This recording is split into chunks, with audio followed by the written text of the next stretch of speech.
السلام عليكم ورحمة الله تعالى وبركاته. J'espère que vous allez bien. Donc اليوم غادي نشوفوا le dernier jour d'un condamné. هذا الفيديو مخصص لصحاب سيزيام اني اللغة فرنسية. دونك غادي نهضروا على لو dernier jour d'un condamné وعلى الأسئلة اللي كتطرح ليا بزاف بزاف في ليكزامان ريجيونال. دونك الا ضبطتهم فانني غادي نقدر نجاوب على ليكزامان ديالي بكل سهولة، او يا اما الريجيونال ولا ليكزامان اللي الأستاذ كيحطّو ليا. دونك غادي نتحدثوا على الأسئلة المتداولة فيه بزاف، وغادي نشوفوا un petit résumé و les personnages. دونك على بركة الله. بالنسبة لو تيتر c'est le dernier jour d'un condamné. هذه حاجة باينة. sa date de parution 1829 يعني sa date de parution 1829. L'auteur c'est Victor Hugo. Victor Hugo, il est né à Paris, donc تزاد في باريس في 1802 ومات في 1885. دونك هادو راه بعض المرات كيسولوني عليهم، دونك خاصني ضروري انني نكون عارفهم. C'est un roman à thèse. دونك كيدافع عليا على واحد الأطروحة. شنو هي الأطروحة اللي كيدافع عليها هاد لو رومان؟ دونك thèse défendue c'est abolir la peine de mort. كنسميها la peine de mort ولا كنسميها la peine capitale. دونك هاد الرومان ديال فيكتور هوغو لاش جا باش انه يدافع على انه ابولير، بمعنى يحيدوا ليا la peine de mort، يعني إلغاء عقوبة الإعدام. كنسميها لا بين دو مور ولا كنسميها لا بين كابيتال. Le siècle c'est 19e siècle. Le narrateur c'est le condamné. Le narrateur بمعنى داك اللي كيحكي هو داك المحكوم بالإعدام، لو condamné. Autre œuvre شي زعما شي œuvre أخرى من غير لو dernier jour كاينة نوتردام دو باريس، تا هي راه ديال فيكتور هوغو. الوغ غادي ندوزو هادو دائما كنلقاهم على شكل جدول، يا اما في امتحان جهوي يا اما في امتحان في القسم. غندوز دابا الاسئله اخرى من غير هادو. عندي pourquoi est-il emprisonné؟ دونك علاش هذاك لو كونداني، علاش هذاك المحكوم بالاعدام il a été emprisonné، علاش تشد؟ car il a commis un meurtre. il a commis واحد الكريم، كنقولوا meurtre ولا كنقولوا كريم، يعني دار واحد العمل إجرامي. Où le narrateur est-il emprisonné؟ il est emprisonné à Bicêtre، يعني تحبس في واحد السجن سميتو بيسيتر. Alors هنايا فين كنجيو قالك Victor Hugo n'avait pas parlé du type de crime que le condamné a fait. إلا لاحظتوا راه فيكتور هوغو ما ذكرش ليا نهائيا نوع الجريمة اللي اقترفها هذاك لو كونداني. كما شفتوا هنايا فاش سولونا علاش تشد، حنا عرفنا هي بلي ارتكب واحد الجريمة، ولكن ما عرفناش اش من جريمة، واش جريمة قتل ولا جريمة سرقة ولا شنو. علاش pourquoi فيكتور هوغو ما قالش نوع الجريمة اللي اقترف هذاك المجرم؟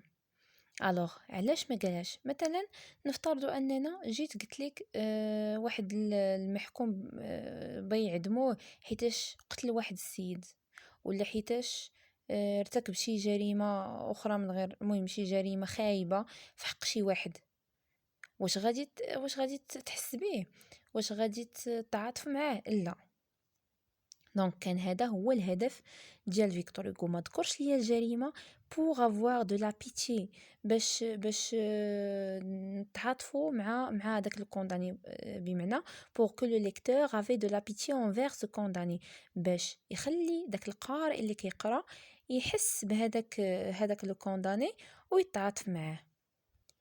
لانه كون ذكر لي باللي راه هذاك لو كونداني راه دار شي جريمه خايبه ولا شي جريمه قتل مثلا، راه مستحيل انني نتعاطف معاه ونقول راه مسكين وهذا وخاصهم يلغيو يديروا الغاء عقوبه الاعدام وهذا. دونك الهدف اللي كان ديال فيكتور هوغو هو انه تلغى هذيك عقوبه الاعدام، داكشي باش هو قرر أنه ما يذكرش نوع الجريمة اللي دارها هاد لو كونداني. Alors, la question suivante, pour quelle raison le condamné a-t-il décidé d'écrire son journal?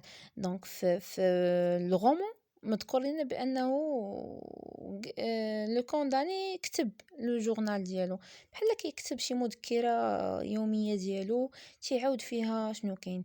علاش قرر باش يكتب son journal. Alors, il a décidé d'écrire son journal pour atténuer sa souffrance et pour attirer l'attention des gens sur la peine de mort. باش أنه ينقص la souffrance ديالو، ينقص المعاناة ديالو et pour attirer l'attention des gens sur la peine de mort باش الناس يوريهم شنو المأساة والمعاناة اللي كيدوز منها واحد مسكين محكوم بالإعدام. Est-ce que le narrateur est marié? Alors oui, le narrateur est marié, مزوج.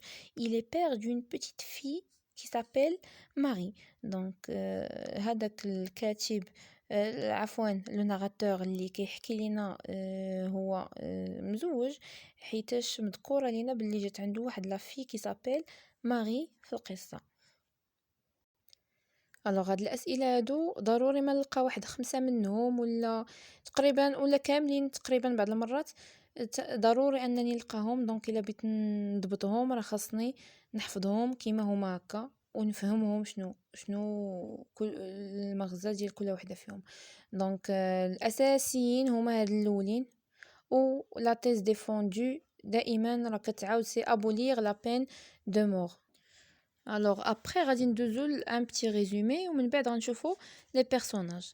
alors بالنسبه لهاد الريزومي هو واحد الريزومي بسيط ملخص صغير لهاد لو dernier jour d'un condamné. Alors le dernier jour d'un condamné est une histoire qui parle d'un jeune prisonnier condamné à mort qui parle de ses souffrances, ses pensées en prison et ses sentiments. Donc هي واحد القصة اللي كتعاود ليا على واحد المحكوم بالإعدام كي هو واحد السيد اللي جون يعني باقي صغير prisonnier condamné à mort محبوس ومحكوم عليه بالإعدام اللي كيهضر لينا على المعاناة ديالو يعني سي سوفرونس سي بونسي أفكارو وشنو كيفكر في هذيك الوقيته فاش أنه كان محبوس يعني سي بونسي en prison et ses sentiments وباش كان كيحس.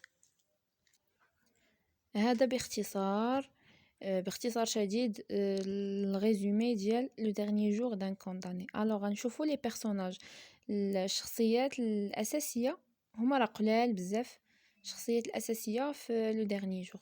alors عندنا اول واحد سي لو ناراتور. Le narrateur, c'est l'héros de l'histoire. Il est condamné à la peine de mort à cause d'un crime de sang. Donc هو البطل ديال هاد القصة محكوم عليه بالإعدام. علاش؟ حيتاش دار واحد لو كريم دو سون، دار واحد جريمة دم. بمعنى ما عرفناش كما قلنا راه حنا ما عارفينش نوع ديال الجريمة اللي هو اقترفها. علاش ما عارفينش؟ pour avoir de la pitié envers هذاك le condamné à cause d'un crime de sang. قلنا اللي ما ذكرش لينا شنو هي باش اننا نتعاطفوا معاه ونحسوا به. دونك كون ذكر لينا شنو دار راه ما غاديش يكون حتى شي تعاطف. دونك pour avoir de la pitié envers هذاك le narrateur. alors عندنا ماري c'est la petite fille du narrateur âgée de 3 ans. ماري هي واحد البنيه صغيره هي بنت هذاك لو ناراتور âgée de 3 ans عندها 3 سنين. الا لاحظتوا واخا من بعد غادي نقول لكم واحد الملاحظه في هاد الثلاثه هادو.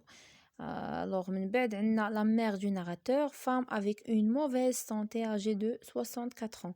هي واحد لا فام عندها صحه اللي خايبه بزاف زعما صحتها على قد الحال دايره بزاف مريضه عيانه âgée de 64 ans بمعنى مرا كبيره. c'est une vieille femme. la femme du narrateur femme de mauvaise santé. la femme du narrateur elle a une mauvaise santé بمعنى عندها واحد الصحة اللي ماشي مزيانة. alors قلنا إلا لاحظتوا في هاد الثلاثة هادو عندي اشنو استعمل فيكتور هوغو؟ استعمل لاج ديال هاد لا بوتيت في 3 سنين. استعمل عاوتاني لا سونتي ديال لا مرتو ولا مو، بمعنى باش انني يخليني نزيد نشفق عليه. استعمل العمر ديال ديك البنيه الصغيره، بمعنى الا مشى هو شكون غيقابلها، جداها مريضه، امها مريضه، كاع هادشي. دونك استعمل كاع هادشي باش اننا نحسو بهداك لو كونداني، لا من ناحيه ديال الجريمه اللي هو ما ذكرش اصلا شنو نوع الجريمه اللي دار، لا من ناحيه ديال بنته اللي عطاها واحد العمر ديال 3 سنين باش اننا نقولوا او باقا صغيره وهذا، لا من ناحيه ديال الام ديالو اللي هي واحد لا فام اللي كبيره في العمر و افيك اون موفيز سونتي، ولا من ناحيه ديال لا فام ديالو. ابري عندنا لاسبانيول. لاسبانيول هي واحد الفتاه سبليونيه، سي لو بروميير امور دو ناراتور، هي اول امور ديال هذاك لو ناراتور. سي اون في على بو برون aux cheveux longs et aux yeux grands. بيبا سميتها بيبا. دونك وصفها لينا هكا، هو وصفها لا بو برون aux cheveux longs et aux yeux grands. دونك زوينه. هادو هما مواصفاتها، وسماها هو داك لو كونداني سماها في ليستوار سماها بيبا. ابري عندنا لو بريتر. لو بريتر هو واحد الكاهن الي بون اي شاريتابل. هذاك لو بريتر علاش قال عليه هكا الي بون اي شاريتابل؟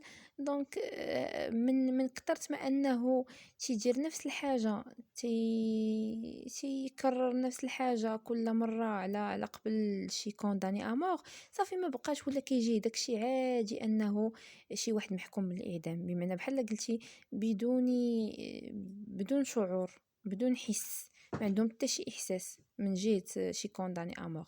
الوغ لا فان كاينه، في لا فان كاينه لا فول. لا فول هي دوك مجموعه ديال الناس اللي كيتسناو باش انهم يتفرجوا في هذيك لا سين اللي غادي تدوز، في هذاك لو كونداني اللي غادي يتعدم، بمعنى بغاو يشوفوه.